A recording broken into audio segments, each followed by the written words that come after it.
My whole family blamed me for everything, so I quietly left and cut them off. After a month, I'm sitting alone on a park bench as the sun dips low over the rust-colored trees of an Ohio October. The air carries that sharp, smoky scent of distant bonfires and damp leaves. I clutch a thermos of chamomile tea, not because I'm cold, but because I need something to hold. Something that won't yell at me. Something that won't look at me with eyes full of blame. My name is Marion. I'm 63 years old, and I didn't plan to disappear. Not really. But when every single person you love looks at you like you're the reason their lives are falling apart, there comes a moment when you wonder, what if I just stopped being there? It didn't happen all at once. That kind of pain never does. It builds like layers of old wallpaper, fights that ended with silence, words that hung in the air like smoke, being the last one to eat after cooking a full meal, watching my grandkids grow up while my daughter scrolled her phone, being told again and again, you're overreacting, you're too sensitive, or worst of all, you just make things harder. They didn't say I ruined their lives, but they let me believe I had. When my husband died 6 years ago, I moved in with my daughter and her family. It was supposed to be temporary, just until I found my footing again. But footing is hard to find when you're walking on eggshells. I became the live-in, help-free, childcare, free cooking, free maid. And the cost? My dignity. My son rarely visited. When he did, he'd laugh and say, "Poor mom, always in everyone's business." But I wasn't meddling. I was existing, quietly, trying not to bother anyone. Still, somehow, everything came back to me. My daughter fought with her husband. "It's because you're here." The kids were acting out. They're confused by your presence. Even when the washing machine broke, they asked if I had overloaded it. So I started shrinking, apologizing for every footstep, offering to leave only to be told, "Don't be so dramatic." But they never once said, "We're glad you're here." Never once said thank you. I used to think love meant staying, no matter how it hurt. That was before I realized they only loved me when I was useful, when I stayed silent, when I made their lives easier at the cost of my own breath. And now, here I sit, in a park 90 miles from the house I used to call home. A house where my name is still on the mail, but not in anyone's heart. The world hasn't stopped turning. The trees still let go of their leaves without asking permission. And I wonder, if I let go of my family, would I finally feel weightless? Would I still be me? They always needed someone to blame, and I always volunteered. Until now. If you were in my shoes, would you have left sooner? It wasn't a screaming match. There were no plates thrown, no slammed doors. Just a quiet Tuesday afternoon with too much tension and not enough air. I had just taken a casserole out of the oven, one my grandson used to love, before he decided he was too old for Grandma's cooking. My daughter came in from work, tossed her keys on the counter, and barely looked at me. I told her dinner was ready. She mumbled something about not being hungry. I could feel it already, that creeping sense that I was in the way again. I asked if she was okay, gently. Too gently, maybe. And that's when she turned.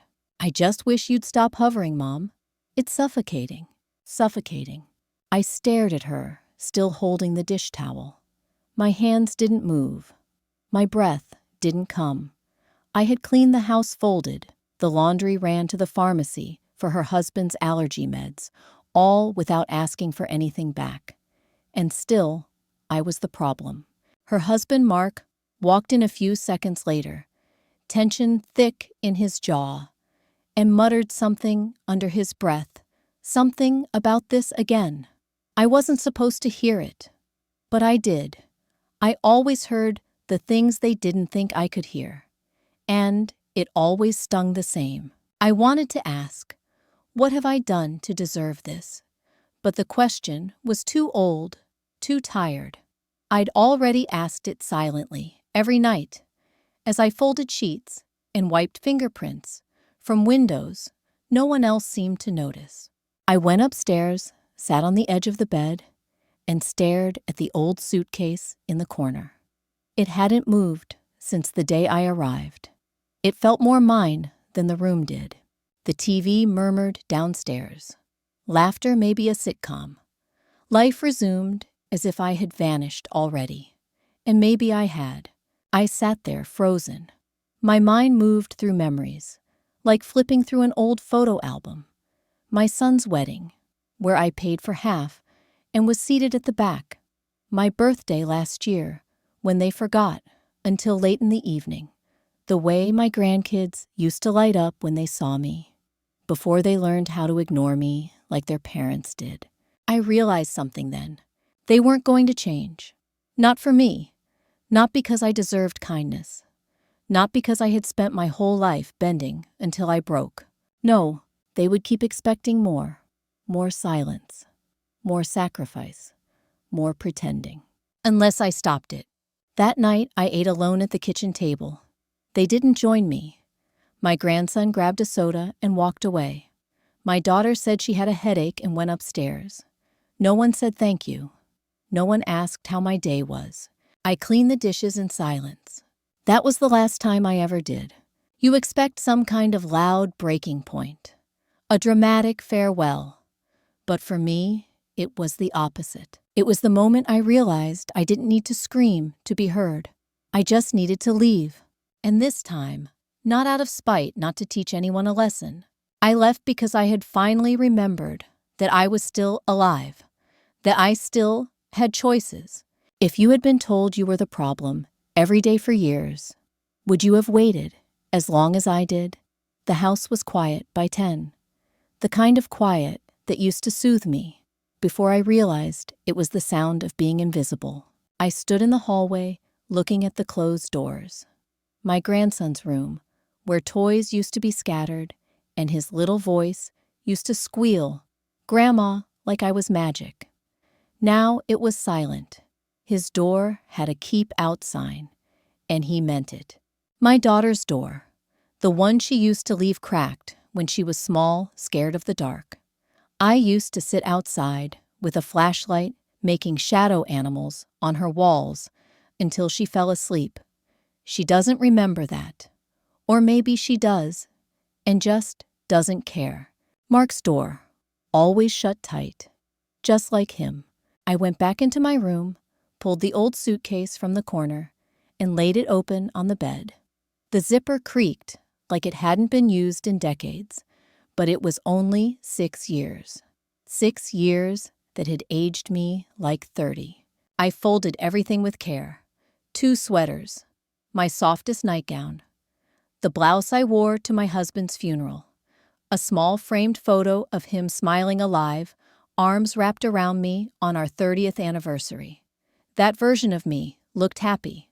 I wondered what she'd say to me now. "What took you so long?" I packed slowly, not out of hesitation, but reverence, like I was burying something, a life, a version of myself. The woman who tolerated too much, spoke too little, gave too often. I left the family photo on the nightstand, the one where we all wore matching Christmas pajamas. Everyone smiled. I remember that day we had just argued in the kitchen. My daughter snapped at me for burning the cinnamon rolls, even though I'd been up since 5 a.m. baking. Then we smiled for the camera. The photo always lied. I didn't take much, just what I needed, just what I'd earned the right to keep. Before zipping the suitcase, I placed one thing carefully on top a note, just a small torn piece of paper with 5 words. "I'm not your scapegoat anymore." That was all. I walked down the stairs, slowly taking in the little moments one last time. The scuff on the wall I'd scrubbed a dozen times. The spot in the floor that creaked by the pantry, the broken cabinet hinge I kept meaning to fix. All the small ways I tried to hold that house together, like it might one day hold me back. The kitchen still smelled faintly of the casserole. No one had eaten it. I didn't cover it up. I left the front door unlocked. Not out of carelessness, but clarity. Let the house stay open. Let the silence echo. My car was already packed with the rest, a few books, my knitting bag, and the savings I'd hidden away for emergencies. I guess becoming a stranger in your own family counts. When I pulled out of the driveway, I didn't look back. I didn't cry. I didn't feel free. Exactly. Not yet. But I felt something shift. Like the beginning of oxygen returning to lungs that forgot how to breathe. No one texted. No one called. No one noticed I was gone. Not that night. Not the next morning. And somehow that hurt less than staying. If you were me, would you have left a note or just vanished like a whisper? The rain started an hour into the drive. Thin at first, like the sky was uncertain whether it wanted to let go. I drove past cornfields and closed gas stations, old barns slouched from years of wind headlights, carving a pale tunnel through the dark. The wipers creaked, back and forth, like a lullaby. I kept waiting for my phone to light up. It didn't. No missed calls, no panicked messages, not even a lazy, "Where are you?" Just the low hum of the radio and the sound of me breathing. I didn't know where I was going. I just knew I couldn't go back. The neon sign blinked at me through the fog like a tired eye, whispering Pines Motel. Vacancy. The place looked like it hadn't been updated since the 70s. 1 story, 12 rooms gravel lot. But it was dry, and that was enough. I parked under a flickering streetlight. The rain, now steady. It felt symbolic, dramatic, even like the heavens were offering a soundtrack. But the truth was simpler. I needed a roof. I needed to stop moving. I needed a place to fall apart. The woman at the front desk barely looked up. One night, she asked, already reaching for a key. Maybe a few, I answered. My voice cracked from disuse. Room 9 smelled faintly of dust and floral air freshener. There was a small lamp, a twin bed, with a worn quilt, and a tiny table with a plastic ice bucket. I sat down slowly on the edge of the bed and stared at the wall. There was nothing on it, just blank, beige emptiness. For the first time in a long while, no one expected me to fill it. That's when it hit me. I wasn't needed. I was free. I was alone. I cried, but not the way people do in movies, with gasps and heaving shoulders. Mine was quieter, a slow unraveling, the kind of crying you do with your hands folded in your lap and your eyes wide open. I thought about my husband, about how he used to rub my back when I got overwhelmed. I thought about the way our house felt warm, real hours, how quickly it all vanished when cancer walked in and everything else walked out, including the way my children looked at me. I stayed like that for hours. Just me and the soft thrum of rain against the window. Eventually, I took a long shower. The kind where the water is too hot and your skin turns pink, but you stay anyway because the heat feels better than the cold outside your body. I slept in that motel bed like a child curled into myself, dreams thick and shapeless. The next morning, I woke to a thin beam of light cutting through the curtains. Still no calls, still no messages, still no one noticing I was gone. And in that stillness, a seed of peace began to take root. Small, fragile, but alive. I wasn't running away anymore. I was simply arriving somewhere new. Would you have felt more scared or more free? The first full day, away felt strange, not painful, not joyful, just suspended. I sat on the small plastic chair outside my motel door, sipping lukewarm coffee from a paper cup wrapped in the same cardigan I used to wear around the house. The one no one ever noticed unless it needed washing.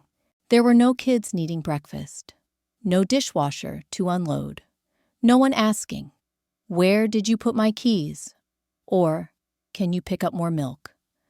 The silence didn't feel like punishment anymore.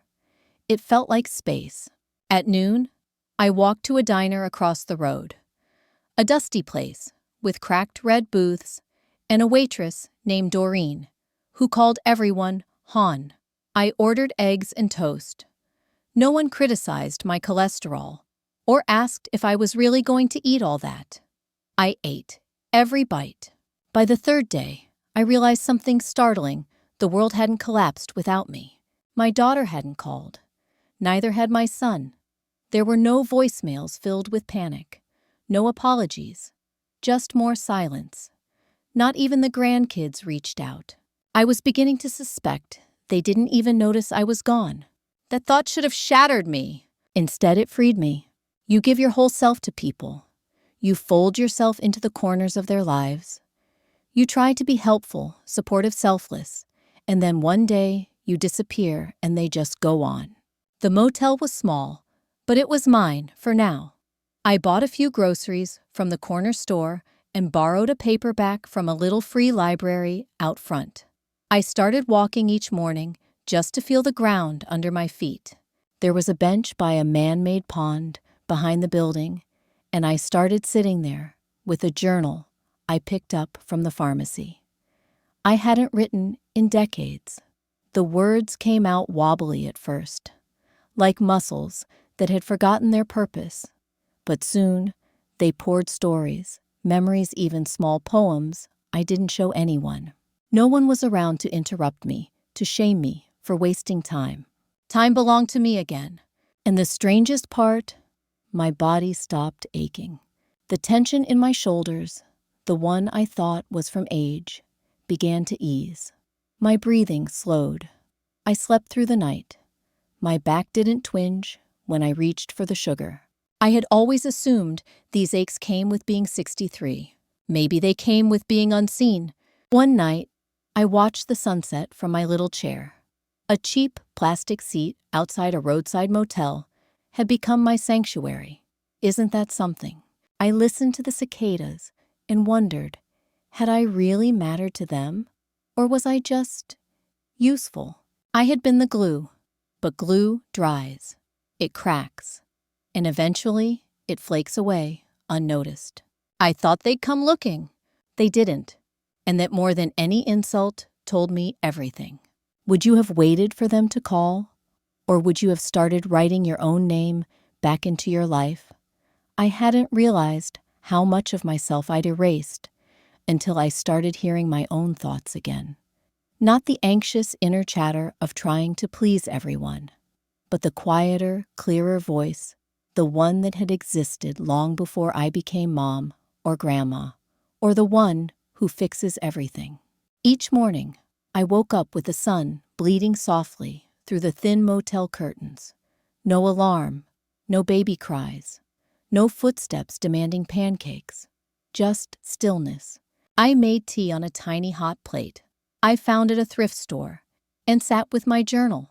At first, I wrote about what had happened, but soon I wrote about things I hadn't thought of in years. My childhood best friend, who moved away in 7th grade. The time my husband and I danced barefoot in the kitchen at midnight. How I used to sing in the church choir before shame took the joy out of my own voice. It was like peeling back layers of someone I used to know. I realized I liked lilac-scented lotion, that I still remembered how to sketch tulips, that I missed wearing earrings. So I bought a cheap pair at the gas station and wore them to the diner just to see how it felt to shine a little. Doreen at the counter noticed. "Those are pretty hon," she said. I smiled, and something in me lifted. I walked the lake trail most afternoons. I noticed things, now ducks following one another in neat little rows, a boy skipping rocks who reminded me of my son at 5, a woman in a wheelchair feeding pigeons, like it was a holy ritual. The world was soft here, slow, honest. Nobody asked me for anything. Nobody needed me to shrink. At first it felt lonely. Then it felt peaceful. I stopped flinching when my phone buzzed, because it rarely did, and when it did, it was a spam call or a pharmacy reminder. Not my daughter, not my son, not even a "where are you" from my grandson. It was like I had ceased to exist in their orbit, and the wound of that truth slowly scabbed over, becoming something I stopped picking at. One day, as I passed by a bookstore, I saw a flyer on the door, local book club, every Thursday at 6 p.m. New members welcome. Without thinking, I walked in. The woman behind the counter had silver hair twisted in a bun and a laugh that filled the room. Her name was Ellen. She handed me a schedule, and when I told her I'd never joined a book club before, she said, "That's the best kind. You come in with no expectations." I sat in the back corner that first night, quiet watching. But by the end of the evening, I had shared a memory about a novel I loved in college. People laughed, nodded. Someone even said, "You should talk more. You've got a beautiful way with words." It had been a long time since anyone wanted to hear me. Not what I could do for them, but me. And it felt like waking up in the middle of a song you forgot you knew all the words to. How long does it take to remember yourself? A week? A month? A lifetime? I didn't have the answer, but I was finally asking the right question. Would you believe me if I told you that joy can return when you stop begging for crumbs? It was a Tuesday, exactly 3 weeks since I left, when my phone finally rang. I was outside the bookshop, sipping ginger tea and thumbing through a used mystery novel. I saw the name flash on the screen, Claire, my daughter. For a moment, I just stared at it. The name felt like a stranger. Not because I didn't recognize it, but because it had been so long since I'd heard it attached to something soft. My hand trembled slightly. I hadn't expected it would. After all the silence, I thought I was done hoping. But hope is stubborn. I didn't answer. She didn't leave a message. An hour later, another notification came through, this time a text.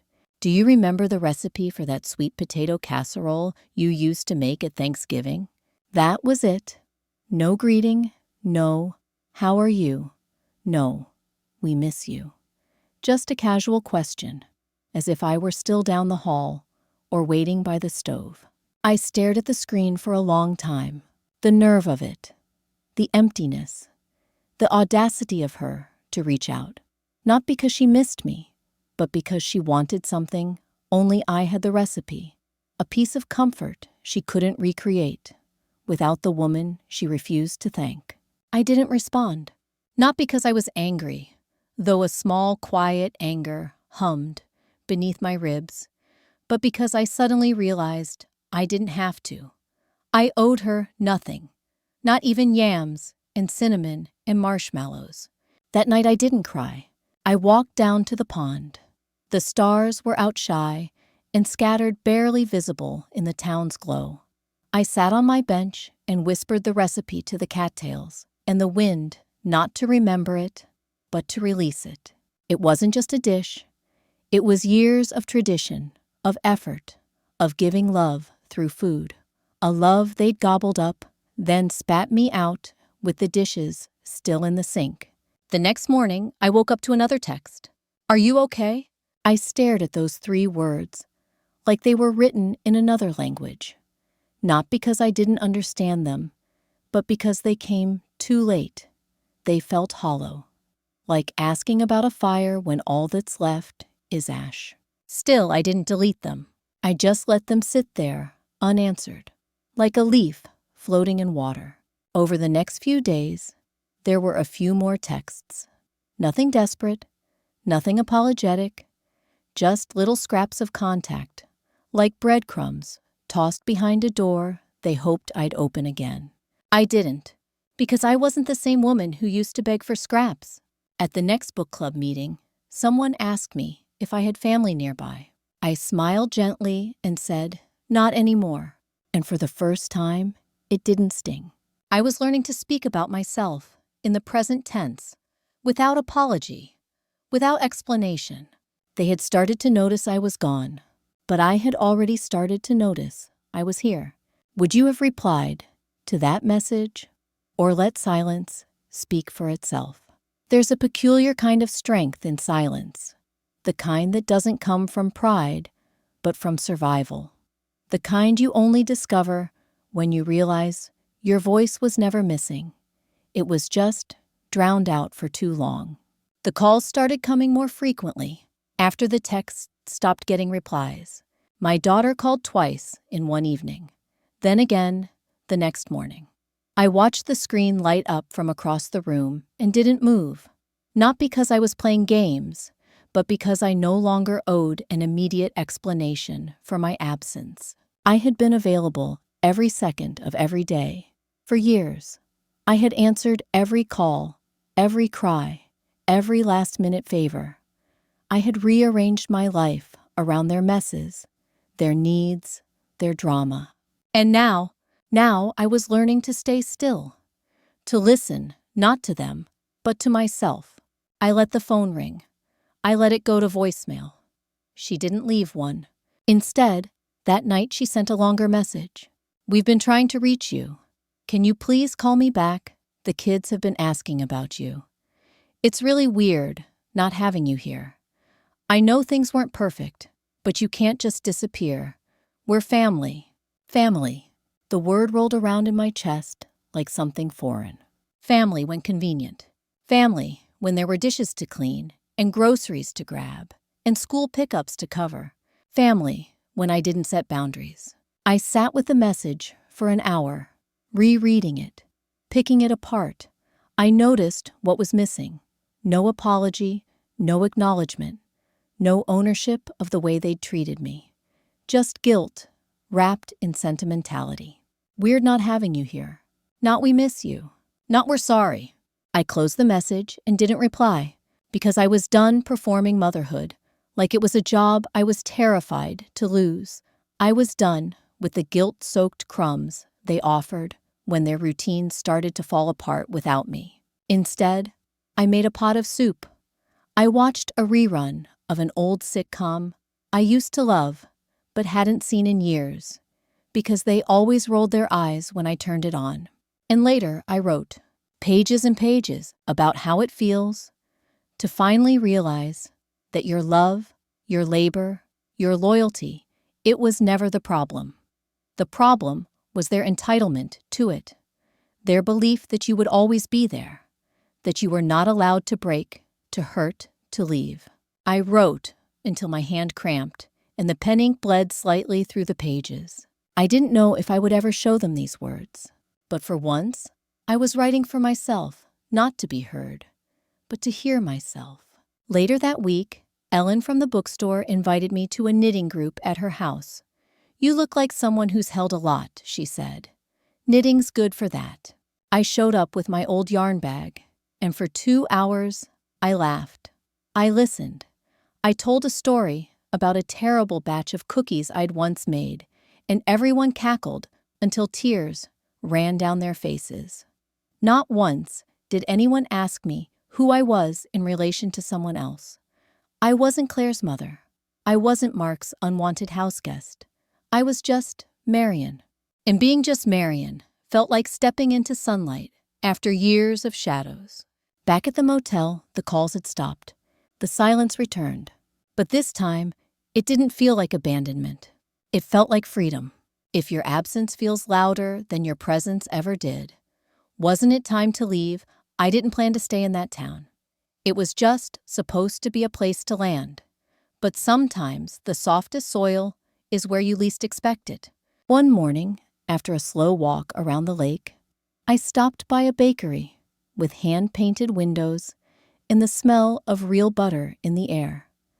The kind of place where they know your name after 2 visits and don't mind if you sit for an hour with just one muffin.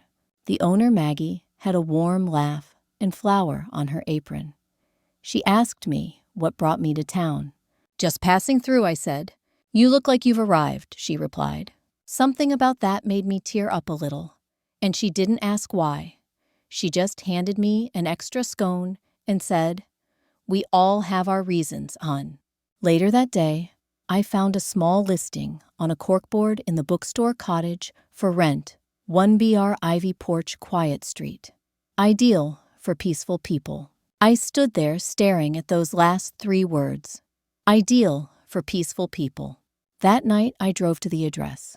A tiny, weathered cottage at the end of a quiet cul-de-sac.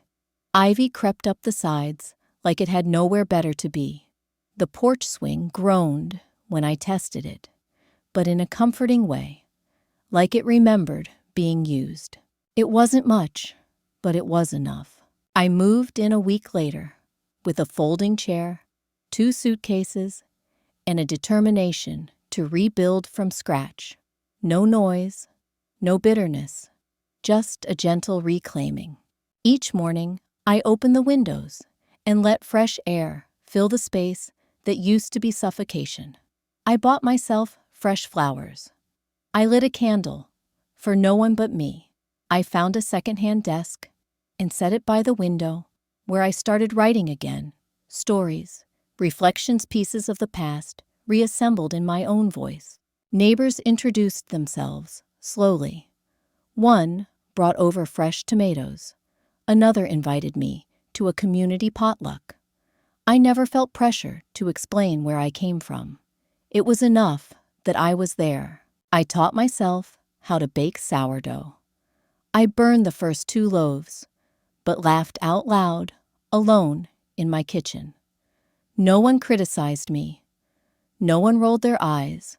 It was just me and the flour, and the joy of messing up without consequence. On Sundays, I strolled through the farmer's market, letting myself buy peaches just because they smelled like summer. I didn't feel guilty anymore. Guilt had been my language, my habit, my leash, and now I spoke in choices, not apologies. At the knitting group, I started showing others how to cable stitch. Ellen said I had a teacher's touch. I smiled and said, "It's the first time in a long time anyone's let me teach without correcting me." There were moments, of course, when I missed the old life. Not the treatment, but the illusion. The birthdays, the laughter before it soured the grandkids, before they learned how to treat silence as distance. But even grief, I was learning, could be carried like a feather instead of a stone if you chose to stop pressing it to your chest. One evening, sitting on my ivy-covered porch with tea and the sound of crickets, I realized something. I didn't just leave them. I chose me, and in the quiet space they used to occupy, I was building something beautiful. Would you call that running away or finally coming home? It was a Thursday afternoon when the knock came. 3 sharp taps against the wooden door of my ivy-covered cottage. I was folding a quilt I'd finished the night before. Deep plum yarn, soft warm. The kind of thing I used to make for others without ever being thanked. Now, I made them just because I wanted to. I wasn't expecting anyone. No one in town ever dropped by without texting first. My stomach dropped before I even peeked through the curtain. There they were, Claire and my son Thomas, standing side by side on my porch like strangers who had read my name in a directory and weren't quite sure what they were hoping to find. Claire had her arms folded tight, her lips pressed in that familiar line of irritation she always wore when things weren't going according to plan. Thomas looked awkward, like he regretted agreeing to come. My heart didn't leap. It didn't sink either. It simply observed. I opened the door, but didn't say a word. "Hi, Mom." Claire started forcing a smile. "We were in the area." She wasn't. I knew that. This town wasn't on the way to anywhere they normally traveled. They came for a reason, but not the one I wanted. "Can we come in?" she asked. I looked behind me at the clean, calm space I'd made mine. My quilt still warm from my hands. My peace still intact. "No," I said gently. You can sit on the porch. Claire blinked. Seriously. I am. They sat stiffly, like teenagers, waiting for the principal. I sat opposite them, teacup in hand, waiting for the words they thought would fix everything. But they didn't start with an apology. Of course they didn't. We're just worried, Claire said. You left. You didn't say anything. I did, I replied. You just didn't read it. Thomas looked down at his hands. Claire sighed. The kids miss you. Holidays are coming. It's weird without you. I'm sure it is. We're family, Mom. There it was again. Family, a word they wielded like a shield against accountability. I stayed silent. We came all this way to see if you're okay. She added her voice, rising slightly. Can't you at least meet us halfway? I looked her in the eye, then not with anger, but with clarity. Halfway would have been years ago. Silence fell between us like snow. I cooked. I cleaned. I babysat. I gave you my time, my hands, my sleep, my money. I watched you roll your eyes when I tried to talk. I watched you blame me when your life felt hard. And now that I've taken my love and my labor and gone now, you feel my absence. But not because you miss me, because you miss what I gave. She stared at me stunned. Maybe she expected me to cry. Maybe she expected me to crack. But I was no longer made of the same soft clay. Thomas finally spoke. We didn't mean to make you feel that way. You didn't mean to, but you did. He nodded slowly. I'm sorry. And that, I felt, Claire, still stiff, added. So what now? You're just going to stay out here forever. I sipped my tea. Maybe, or maybe I'll go somewhere else. But wherever I am, it'll be where I'm wanted, not tolerated. They didn't know what to say to that. Eventually they stood. We'll be in touch, Thomas said. I nodded. Take care. They walked away, slowly confused. Not by my words, but by the new version of me who didn't beg, didn't apologize, didn't rush to fix. They came expecting guilt. They left with grace. Would you have let them inside? Or was the porch far enough? The visit should have felt like closure. But it wasn't. Not really. I sat on the porch long after they left, watching the sun tilt toward the horizon, brushing everything in that soft gold that makes even pain look gentle. The ivy rustled in the breeze. A bird chirped somewhere above me, indifferent to family drama. I kept replaying Claire's tone in my head.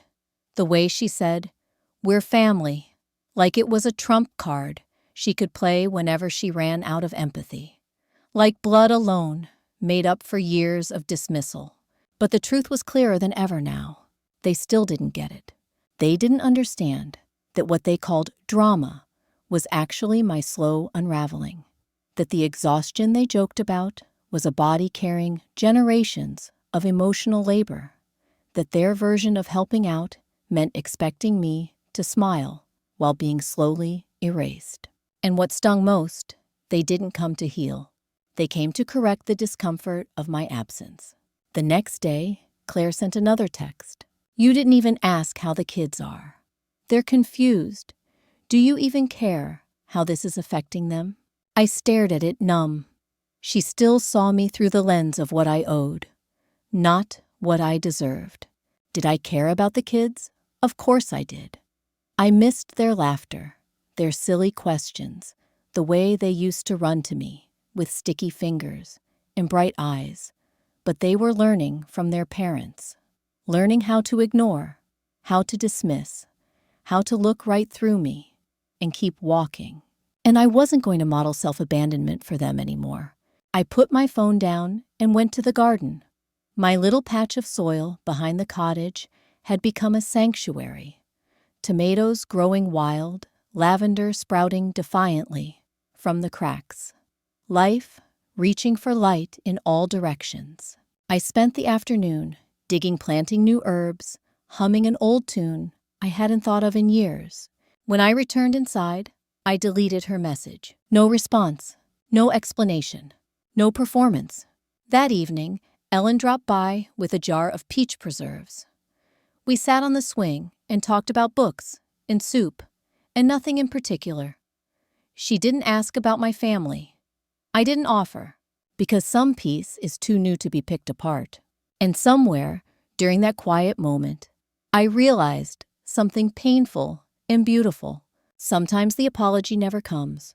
Sometimes they never understand the damage they caused. And sometimes the only person who needs to understand is you. That night, I wrote something in my journal. You cannot heal in the same place that made you sick. The next morning, I pinned it to the bulletin board above my desk. I didn't know if they'd try to reach out again. But if they did, I would no longer hope they'd say the right thing. I'd only be watching to see if they acted like people who were capable of love without condition, because I no longer had space for anything less. If someone shows up without growth, do they deserve another seat at your table? There was a box I hadn't opened in years, tucked deep in the bottom of my suitcase, beneath folded sweaters and old scarves. I pulled it out one rainy afternoon, when the air was heavy with thunder and memory. Inside cards from when my husband was sick. School drawings from my children when they still loved me out loud. A faded program from my father's funeral. And letters ones I had written, but never mailed. But this one was new. It came pouring out of me the night after Claire's visit. I hadn't planned to write. It hadn't even thought of putting pen to paper. But the ache needed somewhere to go. And words, soft, raw, trembling, were all I had. Dear Claire and Thomas, you didn't ask me how I'm really doing. But let me tell you anyway. I'm breathing again. Not the shallow kind I used to do when I was afraid of saying the wrong thing. I'm breathing, deep, full, unrushed. I wake up to birds, not slammed doors. I go to sleep without the weight of being resented. I make soup just for myself, and it tastes sweeter than anything I ever served to people who forgot to say thank you. You think I left because I was angry, but I left because I was disappearing. Because I realized one morning, folding your laundry with tears on my cheeks, that no one saw me. Not really. Not as a woman. Not as a mother. Not as someone with thoughts and dreams and boundaries. You treated me like a fixture, a lamp in the corner, only useful when turned on and taken for granted when turned off. I don't hate you, but I no longer owe you a version of me that erases herself so you can feel whole. I love you, enough to let you feel the space where I used to stand. Maybe one day you'll see it, maybe not. Either way, I'm free. Mom? I folded the letter, sealed it in an envelope, and placed it back in the box. Not because I couldn't send it, but because I didn't need to. The words weren't for them anymore. They were for me. A record of truth. A release. A ribbon tied around the version of me that gave too much and asked for too little. Afterward, I sat on the porch with a blanket draped over my legs, rain tapping on the roof like it had something to say. I watched the ivy sway and wondered if Claire still thought of me as selfish. Maybe, but I was finally learning that self-preservation isn't selfish. It's sacred. And sometimes healing doesn't come with confrontation. Sometimes it comes with quiet refusal, with no longer arguing your worth. I poured myself tea, sliced a peach from Ellen's tree, and felt the smallest flicker of peace warm my chest. That letter will stay in the box, not out of fear, but because I already spoke it where it mattered inside my own heart. Would you have sent the letter? Or is there power in keeping some truths just for yourself? The 30-day mark passed quietly. No grand revelations, no parades of regret. Just me, the hum of my little cottage, and the scent of fresh rosemary from the pot I planted near the window. I hadn't circled the date on a calendar, but my heart knew. It remembered. Like a scar you no longer notice until the weather changes and it aches a little. 1 full month since I'd left. I was making soup that afternoon. Lentils, carrots, onions, simmering in a pot that filled the air with something warm and grounding when I heard the mail slot click. It was rare to get anything besides flyers or the occasional book order. But today, there was something different. A card. Simple. White envelope. No return address. Just my name, written in the familiar lopsided handwriting of someone still mastering their letters. I held it for a moment. I didn't have to open it to know who it was from. I sat down on the porch swing, the envelope trembling in my hand, and opened it slowly, like it might vanish if I moved too quickly. Inside in purple crayon. Hi, Grandma. I miss you. Mom says you're mad, but I'm not mad. I hope you're safe. I love you. Love, Hannah. My granddaughter, the youngest, the one who used to curl up beside me with picture books and ask for one more story, even when her eyelids drooped. The tears came hot and fast, not because it fixed anything, but because she noticed. She missed me. Not the babysitter, not the cook, not the housekeeper, just Grandma. That tiny note cracked open a part of me I had tried to seal shut, the part that still longed for connection, even after learning the cost. I held that card like it was a treasure, like it was proof I hadn't imagined all the love I once gave. And something in me softened, not toward Claire, not yet, but toward the idea that maybe not now, not soon, but someday, there could be a version of our story that didn't end in silence. That night I wrote back, not to Claire, to Hannah, just a short note. I love you too, sweetheart. I'm safe, and I think of you every day. You did nothing wrong. Grown-ups sometimes forget how to be kind, even when they love each other. But I am okay, and you are very loved. I didn't know if it would reach her, but I knew it needed to be said, not to fix things, but to plant something small and true in the soil of our broken ground. The next week, I sent her a book, her favorite Charlotte's Web with a Post-it note tucked inside that read, "Some friendships change the world, just like you do." There was no reply, not yet, but I wasn't waiting anymore. Love, I'd learned, doesn't always come in the shape we expect. And sometimes it skips a generation and comes back stronger. Would you open the door for that kind of love again? The diner was halfway between my town and theirs neutral ground.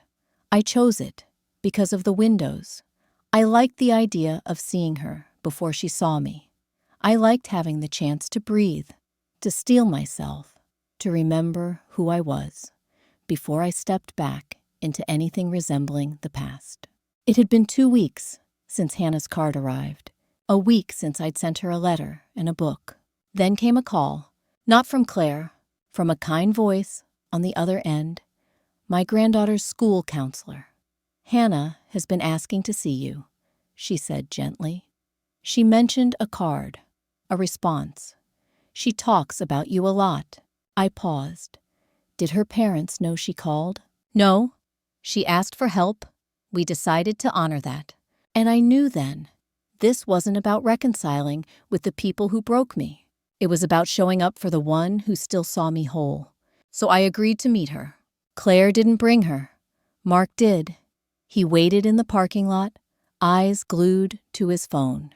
He didn't look at me, didn't nod, didn't wave. Maybe guilt, maybe indifference. Either way, I didn't mind. Hannah ran in like the world hadn't shattered, like I hadn't disappeared. She flung her arms around me with the kind of hug only a child can give, complete, unquestioning, honest. "I missed you, Grandma," she whispered. I kissed her temple, fighting back tears. "I missed you more." We sat in a booth by the window. She ordered pancakes at 4 p.m. and insisted I get hot cocoa. I did. She talked about school, her friends, a drawing contest she'd won. Her voice was a melody I didn't know I'd memorized. When the waitress left, she got quiet. "Why don't you live with us anymore?" I looked at her small hands wrapped around a spoon. Her eyes the same soft hazel as her mother's when she was 7. I left because sometimes grown-ups forget how to treat each other kindly, I said. And I needed to remember who I was when people were kind. She nodded slowly. Mom gets mad a lot. I know, I said. Did I do something wrong? That broke me. No, sweetheart. You've never done anything wrong. Grown-ups make choices that hurt people sometimes. But none of this is your fault. She leaned her head against my shoulder. I let it stay there a long time. We colored on napkins. I taught her how to make a paper crane. She told me she wanted to be an artist one day, or a lion tamer. Maybe both, she said. When it was time to go, I handed her a small notebook tied with ribbon. Write to me if you want. I'll write back. She smiled so wide, it nearly erased all the grief of the past year. I walked her out to the parking lot where Mark waited. He looked up at me unsure. Claire doesn't know. I figured. He opened the back door for her. Thank you for seeing her. I didn't do it for you, I said calmly. I did it for her. And that was the truth. Because sometimes love isn't about fixing what's broken. It's about choosing what's worth saving. And she was. That night, I sat by my window with a mug of tea and the smell of cinnamon drifting from the kitchen. I thought about Hannah's tiny hand in mine, the way her laughter made the room feel whole again. This wasn't a return to the past. This was the beginning of something new. Would you meet them again, knowing the pain? Or would you do it, just for love? A week after the diner meeting, my phone rang again. This time, I answered. Claire's voice was tight, brittle, like a thread pulled too far. So, I heard you saw Hannah behind my back. Not, hello, not how are you? Straight to control. Straight to blame. You had no right. I had every right, I said calmly. She's my granddaughter, and I will never shut out someone who comes to me in love. You went behind my back again, just like always. There it was, the old script, the accusations, the twisting of motives, the refusal to acknowledge her part. But this time, I didn't flinch. I'm not doing this with you, Claire, I said. Not anymore. A pause. Excuse me. I'm not dancing this dance. I'm not stepping back into a role that only exists to make you feel better while I disappear. So what, you're just cutting us out after everything? No, I already did, a month ago. You just didn't notice until the silence became inconvenient. She sputtered. Mom, this is ridiculous. You're punishing us for being imperfect. No, I said softly. I'm protecting myself from being treated like I don't matter. You had years to love me right. Now, I have time to love myself. There was nothing more to say, and I didn't wait for permission to hang up. I stood at the window afterward, hand still resting on the curtain, heart beating steady. I wasn't angry. I wasn't broken. I was done. And there is a power in being done that no apology can match. 2 days later, a letter arrived. From Thomas this time. I don't know how we let it get this far. I think we all got used to leaning on you and never asking if you were tired. I'm sorry, Mom. I hope you're okay. I hope you're happy. I didn't respond. Not yet. Maybe not ever. Not out of spite, but out of stillness. Out of knowing that forgiveness doesn't always need to be spoken. Sometimes it lives quietly in your decision not to return to the fire that burned you. I kept writing letters to Hannah. She wrote back. In one, she drew a picture of us, me and her, on a swing flowers, all around a small cottage behind us, with ivy crawling up the sides. She had drawn it from memory, and I knew then, even if Claire never changed, even if Thomas never stepped up, even if the rest of my family never saw me the way I'd longed to be seen, this little girl did. And I would show up for her, not from guilt, not from obligation, but from love, true love, gentle love, the kind that doesn't keep score or demand silence, the kind I had given my whole life. Now I gave it on my own terms, with boundaries, with choice, with peace. They might still tell themselves I overreacted, that I left too easily, that I made things hard, but I didn't leave to punish them. I left to save myself, and that saved everything, even Hannah. Would you go back if the door opened again? Or would you stay exactly where you are? Quiet, strong, whole. Some endings don't look like endings at all. They look like early mornings, soft light pouring in through linen curtains, the scent of cinnamon and rosemary drifting through a quiet home. They sound like handwritten letters on crisp stationery, like laughter over tea, like silence that doesn't ache anymore. I didn't get a grand apology, no family meeting, no dramatic confessions, just space. Space between me and their chaos. Space to breathe, to rest, to remember. And in that space, something softer bloomed. I started humming again while I cooked. I caught my own reflection and didn't wince. I bought myself tulips on a Tuesday, for no reason other than I deserved something beautiful. I still miss them sometimes. Not the tension, not the blame, but the idea of them. The dream of the family I thought we could be. That grief doesn't vanish, but it changes shape, becomes a small stone in your pocket, heavy, but no longer crushing. Sometimes I look out at the garden I planted with my own 2 hands and think I made this, not from revenge, not from bitterness, but from love, from starting over, from the choice to stay soft in a world that tried to harden me. And when Hannah writes, when her letters arrive in purple envelopes sealed with stickers, I see a different story growing. One not built on guilt or control, but on something real, something kind. This life isn't perfect, but it's mine. And after everything I've survived, that's more than enough.